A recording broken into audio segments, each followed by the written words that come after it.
Thanks a lot, Dr. Subramanian. It's a pleasure to have you on this podcast Thank series. you for inviting me as well. So, to start off with, the type of work that you do is very interesting, simply because the variety of project that your firm is engaged in is very, what I would say is engaging in one sense and interesting, because you get to work on tools and then you see how those tools are actually getting applied across different applications in the emerging technology sector.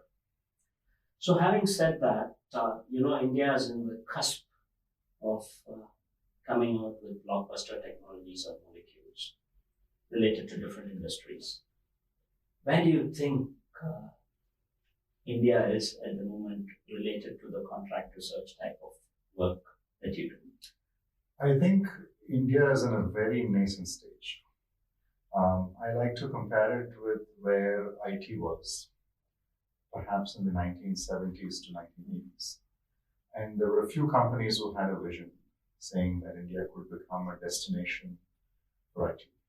So I like to look at it as an opportunity in that sense, to say that because India is nascent in terms of contract research, and I would further qualify to say real research, in the sense research that is directly applied to a product, right? And because India is nascent, I'd like to say that I think it's a great opportunity because the market size is phenomenal globally and in India. And one company like us is not going to be able to do this. I think we need a host of people who can complete the R&D ecosystem in India and truly provide such services and eventually make India, take India to the level where it's viewed as a destination for research. Very good, very good. Thanks a lot. So that draws my attention to the type of projects your company gets to work on, or the type of engagement that clients would like to work with you on. What is it? What are those? So we normally just take project level engagements, and being a mid-size firm, meaning a small or big, we are very flexible in terms of the engagements. So just like research itself is highly custom to the client, different industries have a different view of how they want to get their research done. There are certain clients who are very open-ended, certain clients who are extremely process-driven even in research. Just like that, engagement also varies, right? But typical engagements are where we use the body of experience that we have to estimate what would be the timeline, what would be the resources it takes to get a certain project done, even though we have no clue as to what is truly involved in completing this, right? But experience tells us. And based on that, we code timelines, deliverables, commercials, etc.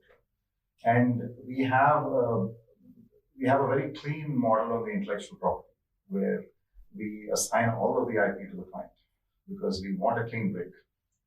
And we believe that that's what will enable clients to consider outsourced research in a more effective manner. So that's always a part of our engagement. So we tell people that you pay for the research. Look at us as an extension of your own research lab.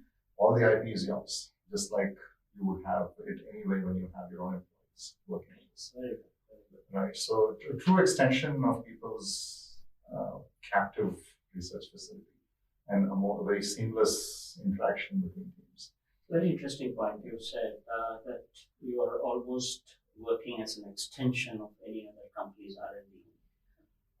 So what percentage of your projects relate to incremental innovation, and what is it that you work with are like game changers, perhaps? And the second part to it is, are these early stage TRL levels or late stage TRL levels? Okay, so the word R&D has the R and the D, right? So we like to think of the R as the early stage TRL levels and the D as the later stage. And I think for an industrial R&D lab like us to be truly effective, we have to offer both the R and the D.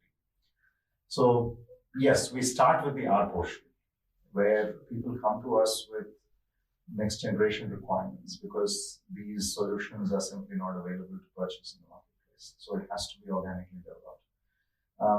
I would say about 70 to 80% is incremental innovation, but still very profoundly innovative. So in other words, they have a product, but there's an enhancement that's required, an innovative enhancement that will make it a differentiator. And enhancement could come in many different ways. It could be technical, it could also be commercial. A cost out project sounds very commercial, but if it's happening through technical innovation, right, and which is how you can actually get very large cost outs, that is also something that we do, because that's very much in the research side of things, right? But then we also pride in saying that we take it all the way to the D part, development part, where the supply chain is important, the cost is important, the reliability of the component or the system is important, right? And all of this also has to be kept in mind in the research phase, so that it's not an afterthought. Correct. That's very interesting kind of outcome.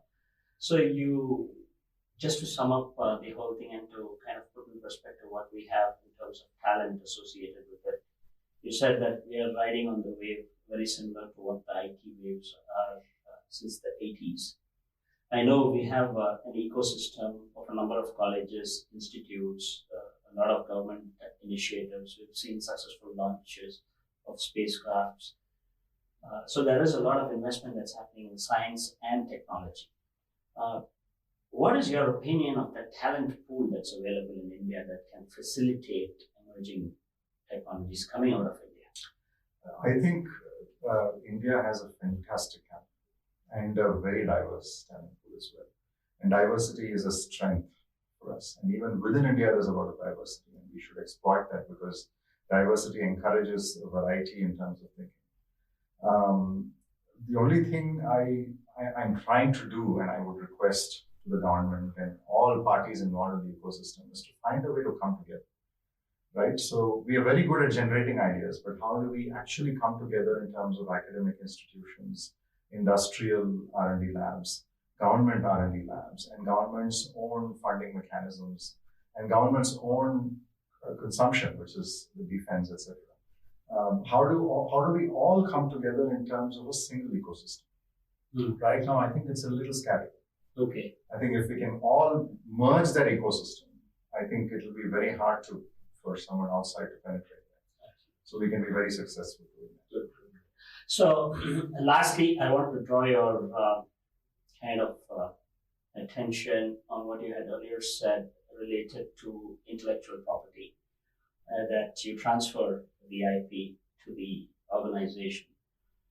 See, for any economy to develop, you need to have an innovation-centric investment. And that means you need to call for stronger IP laws. What's your view of the IP ecosystem in India specifically? I think the IP laws are pretty strong. How much it has been explained to the public, I'm not very clear. Because very often when we meet people who are ambitious in terms of doing research, they're not fully aware of what is involved in terms of IP.